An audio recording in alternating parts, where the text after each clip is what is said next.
Good day, writers. We are looking at a continuation of 2 Corinthians chapter 12, verse 15, the destitute of service. And in order to understand what Paul is talking about, that the more he loves individuals, the more he loves people, the less they will love him. In order to understand that, we need to understand culturally the perversion of the word love.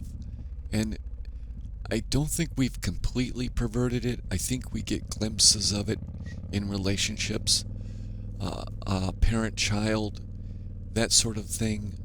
There are some individuals that are fortunate enough to experience it in a marital relationship, experience it in typically it's a long-term, something long-term, where you are actually giving freely and want nothing in return. But most often we think about love in terms of, you have something I want, and I love that.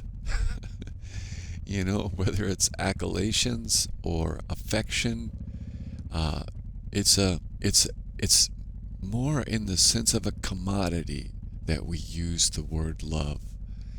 And what Paul is getting at, if I may, is the idea that God's love is just the opposite.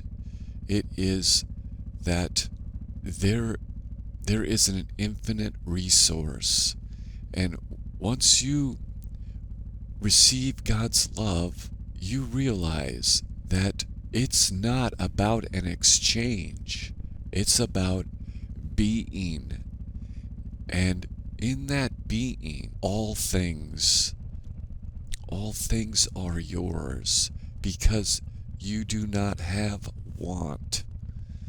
And so today's exercise is to delve in to the relationships that you believe may give you insight into the idea of love.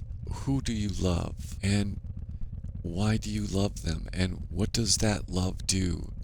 It gives freely. And to extrapolate from there onto our Heavenly Father, who is love. That is the love of God. There is no exchange.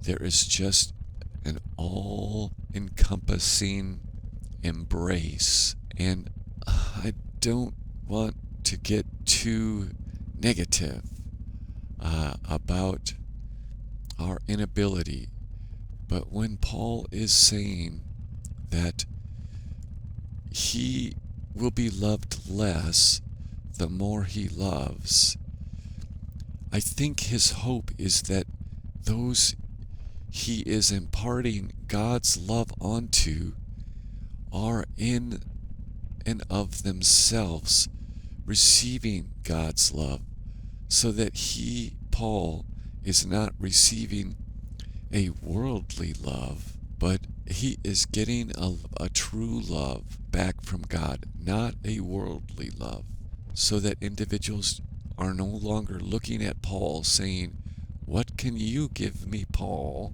They are saying, I get this, that what you are saying, I am feeling it. I am filled with the Spirit. And Paul's love comes back from God, not from the individuals he is serving. And that is the remarkable thing about God's love, how it connects us in a power and strength. So be about God's love today. Expect nothing in return for your service. Till we write again, write on.